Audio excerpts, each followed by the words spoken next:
नमस्कार welcome to E class 2020। आज आम ये वीडियो रे 30 इंपोर्टेंट एमसीक्यू देखा डिजाबिलिटी आउ इनक्लूसिव एजुकेशन उपरे।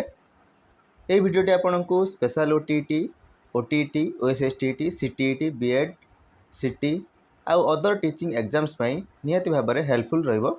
चलंतु वीडियोटी स्टार्ट करिबा। क्वेश्चन नंबर 1 देखिबा, which of the following is a specific learning disability. ये चारिटी ऑप्शन मध्यरु केउ ऑप्शन टी हमर स्पेसिफिक लर्निंग डिजाबिलिटी उपरे दर्शाउछि। Option number A dyslexia, option number B blindness, option number C deafness, option number D cerebral palsy. तले हमर लर्निंग डिजाबिलिटी हमर होछि डिस्लेक्सिया। तले को प्रकार लर्निंग डिजाबिलिटी ना रीडिंग रिलेटेड लर्निंग डिजाबिलिटी को कोन कहंती ना डिस्लेक्सिया। तापर जो क्वेश्चन नंबर 2 को, क्वेश्चन नंबर 2 कही dyscalculia is difficult in reading writing mathematics speaking. तले डिसकाल्कुलिया काल्कुलिया रो हम जानि परथबे कैलकुलेशन रिलेटेड माने मैथमेटिक्स। तले ऑप्शन नंबर सी होचे हमरो सठिक आंसर। तापर क्वेश्चन नंबर 3 अछि difficulty in writing is termed as. मो राइटिंग रे जदि डिफिकल्टी थिबो गोटे पिलार तले सही प्रकार डिजाबिलिटी को लर्निंग डिजाबिलिटी को हमें कोन कहिबा? Dysgraphia, dyslexia, डिस्काल्कुलिया, आफासिया। तले सठिक आंसर होचे हमरो डिस्ग्राफिया, ऑप्शन नंबर ए। परवर्ती प्रश्न को जिबा। क्वेश्चन नंबर 4 अछि which disability is related to hearing loss. श्रवण शक्ति कोन जार कम थिबो हियरिंग लॉस बा जार श्रवण शक्ति कम थिबो तले से प्रकार डिजाबिलिटी को हमें कोन कहंती ना डीफनेस कहंती। कोन कहंती? Deafness, option number B. Question number 5 को जिबा। Autism is a disorder related to dash. तले ऑटिज्म गोटे होची डिसऑर्डर बा अक्षमता, सेटा कहा सहित संपर्कित? स्किन प्रॉब्लम ना कम्युनिकेशन एंड सोशल इंटरेक्शन ना विजन ना हियरिंग।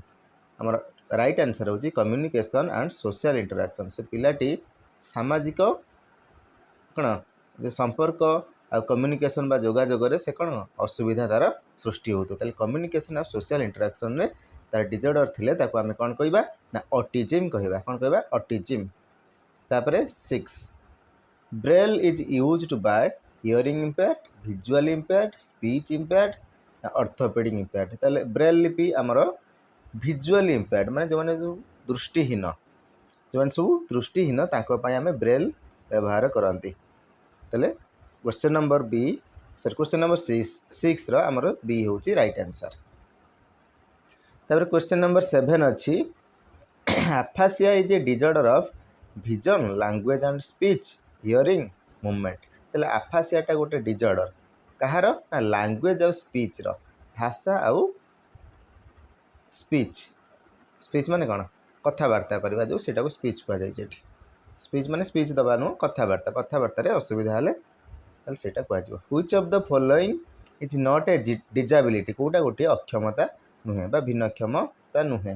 ऑप्शन नंबर ए होची dyslexia, happiness, blindness, cerebral palsy. ताले हैप्पीनेस, हैप्पीनेस कोन गोटे डिजाबिलिटी की? ताले ऑप्शन नंबर बी होची हमर राइट आंसर।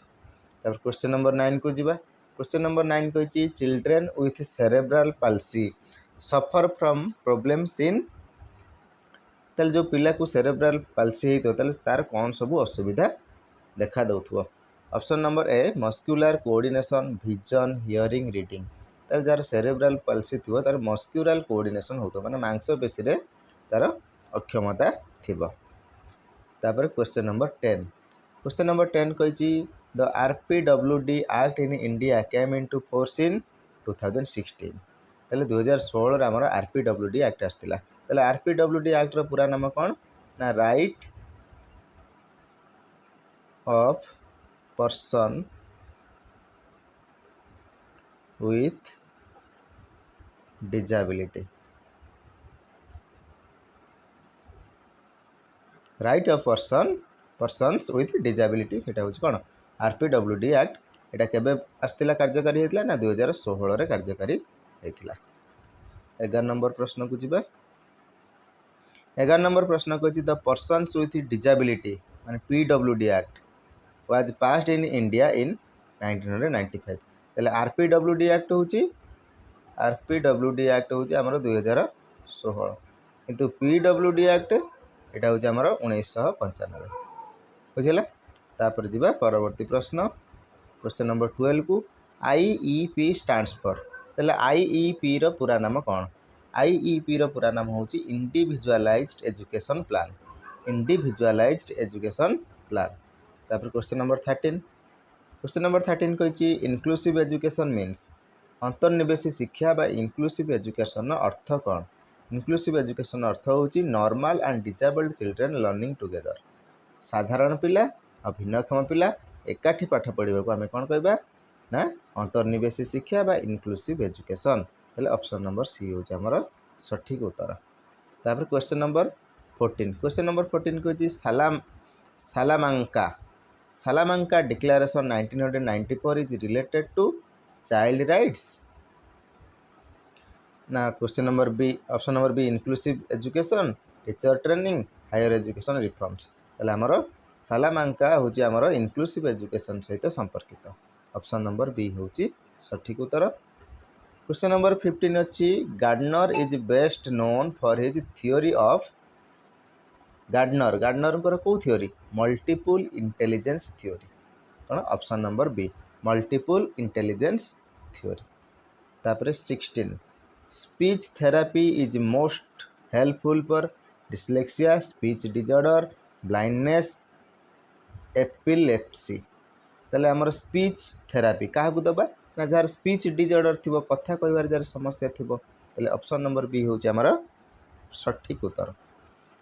तापर जी आम क्वेश्चन नंबर 17 को क्वेश्चन नंबर 17 कही special educators mainly work with gifted children disabled children normal children college students. ताहले स्पेशल एजुकेटर क्या सहित काम करती माने कहाँ काम करती डिजेबल्ड चिल्ड्रेन जो मान सब भिन्नक्षम पिला स्पेशल एजुकेटर नियुक्ति होता है। तापर जो क्वेश्चन नंबर 18 को क्वेश्चन नंबर 18 अच्छी which of the following is an example of intellectual disability कोटा गोटे उदाहरण इंटेलेक्चुअल माने तार बुद्धि विषय तार मानसिक दक्षता उपरे आसी थाए ताले सेटा होची इंटेलेक्चुअल डिजेबिलिटी। ताले mental retardation blindness deafness dysgraphia ताले मेंटल रिटार्डेशन माने तार मानसिक स्तर से असंतुलित थिबो। तापर जो क्वेश्चन नंबर 19 को क्वेश्चन नंबर 19 अच्छी which of the following accommodation is an example of inclusive practice. ताले इनक्लूसिव प्रैक्टिस आमर अंतर्निवेशी अभ्यास कोटी गोटे उदाहरण रैम्स इन स्कूल टा रहिबो इनक्लूसिव कहीं अंतर्निवेशी शिक्षा जदि आमर चलबारे असुविधा थी जो पिलाटी आसी रैम्स निहाती दरकार।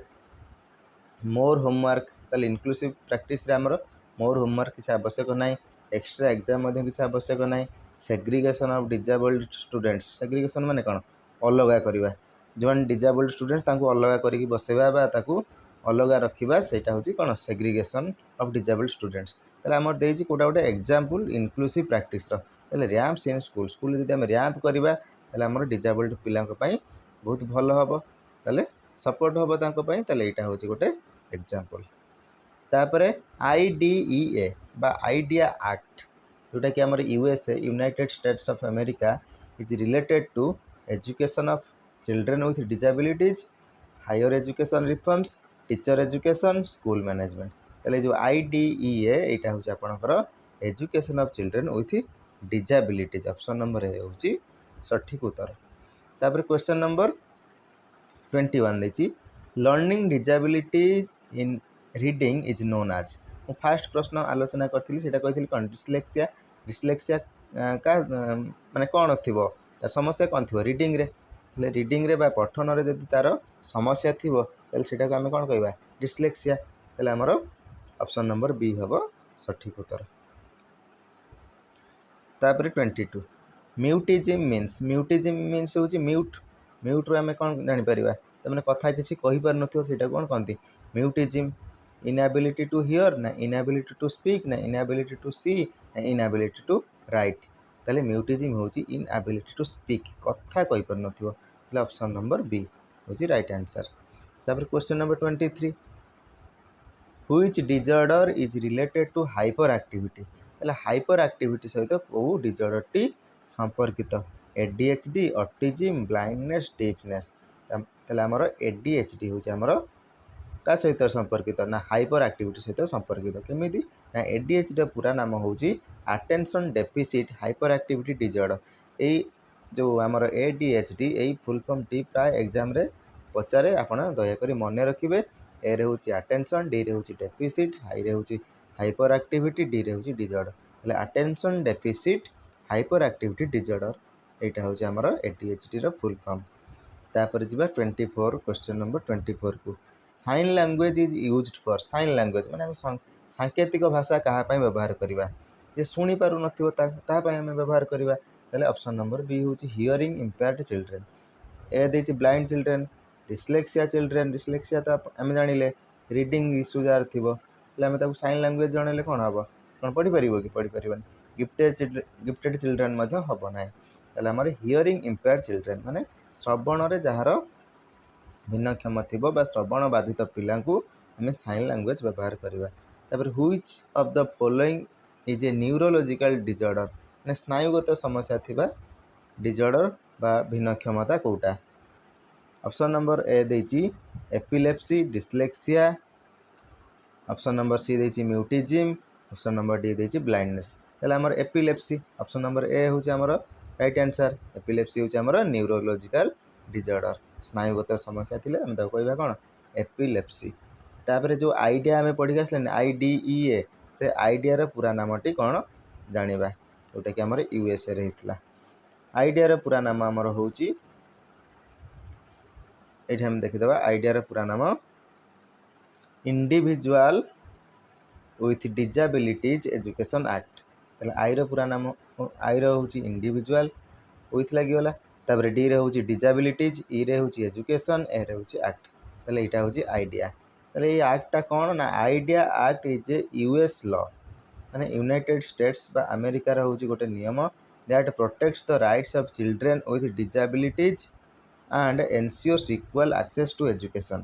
ताले जो आइडिया कोन करथाय जो डिसेबल चिल्ड्रन रहिले बा भिन्नक्षम पिला रहिले ताकू प्रोटेक्ट करिवो ए राइट टी बा ए अधिकार टी आउ ताकू एनश्योर करेबो कोन निश्चित कोन करेबो इक्वल एक्सेस टू एजुकेशन आ समान तांकर अधिकार रहबा दरकार समान तापर से माने एक्सेस करि परथबे कोन ना एजुकेशन बा शिक्षा को बुझिला।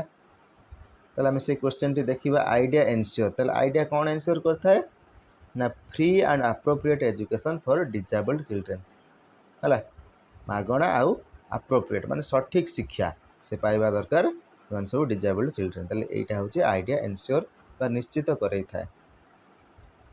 तापर जिबा क्वेश्चन नंबर 27 को which is an example of assistive technology. कोटा गोटे असिस्टिव टेक्नोलॉजी रो उदाहरण Braille books, smartphones, television, newspaper. ताले हमर जो ब्रेल बुक्स होची हमर असिस्टिव टेक्नोलॉजी रो गोटे उदाहरण काई एटा होची हमर ब्लाइंड जो मान अछंती ताको पई एटा होची बा विजन इंपेयर्ड माने जो मान दृष्टिबाधित ताको पई हमर ब्रेल बुक्स व्यवहार हेताय। तापर जिबा 28 क्वेश्चन नंबर 28 अछि इनक्लूसिव एजुकेशन प्रमोट्स। ताले अंतर्निवेशी शिक्षा कोन प्रमोट करथाय equality and participation of all students, isolation of disabled students, competition among disabled students, special school for all. ताले इनक्लूसिव एजुकेशन हमर सब स्टूडेंट ऑल जोठी अछि सेटा होछि हमर right answer. Equality and participation of all students जोठी डिसेबल्ड स्टूडेंट्स को केवल कहला एठी मध्ये डिसेबल्ड स्टूडेंट्स कहला एठी special school for all. Special school कहीं रहइबो ताले माने नॉर्मल स्कूल रहइबो समस्तन पई। ताले equality and participation of all students equality रहइबो समानता रहइबो आ समस्त पार्टिसिपेट भी करि परथे। तापर जिबा 29 को क्वेश्चन नंबर 29 अछि which disability is related to difficult in motor skill. ताले मोटर स्किल माने कोन जोटा हम लेखा लेखि सेटा कोन कहंदी मोटर स्किल माने हाथ रे जो काम करंती ताले सेटा होछि कोन मोटर स्किल लो गोटे उदाहरण हम कहली। ताले सेही डिफिकल्टी हेले से डिसेबिलिटी को आमे कोन कहबा ना डिस्प्रैक्सिया कहबा। कोन कहबा डिस्प्रैक्सिया बुझिले। डिस्लेक्सिया तो आपण जानिले कौन ना एटा रीडिंग रिलेटेड कौन रीडिंग रिलेटेड डिस्ग्राफिया हूँ राइटिंग रिलेटेड ADHD तो तार हाइपर एक्टिविटी करिवो ताले हाइपर एक्टिविटी डिसऑर्डर हबो बुझिला तापरे last question number 30 zero rejection policy in education means education ने बा शिक्षा रे जीरो रिजेक्शन पॉलिसी कौन कौन ना no disabled children can be denied education कौन सी भिन्नक्षम पिला को आमे शिक्षा प्रति जो कौन डिनाय करिपरिबा नाही बा शिक्षा दान प्रति मना करिपरिबा नाही ता माने सबू पिला हमर पढ़िबे से डिजेबल्ड पिला मध्य हेले से भी पाठ पढ़िबो ताको आमे मना करिपरिबा नाही ताको आमे डिनाय करिपरिबा नाही ताले ऑप्शन नंबर ए देछि no disabled children can be denied education ताले कौनसी डिजेबल्ड पिला को बा भिन्नक्षम पिला को आमे शिक्षारु वंचित करिपरिबा नाही ताले एई थिला हमर 30 टी इंपोर्टेंट इनक्लूसिव एजुकेशन उपरे आउ लर्निंग डिजेबिलिटीज उपरे क्वेश्चन मु आशा करुच्ची आपण माने 30 टी प्रश्न को भल भाव में बुझी पार्थिबे जदि बुझी पारछंती तेबे भिडियोटी को लाइक करिवे चैनल टी को सब्सक्राइब करिवे आउ आपणक सांग मानक सहित निश्चित भाव भिडियोटी को शेयर करिवे भिडियोटी को आरंभ रु शेष पर्यंत देखिथिबारु बहुत बहुत धन्यवाद।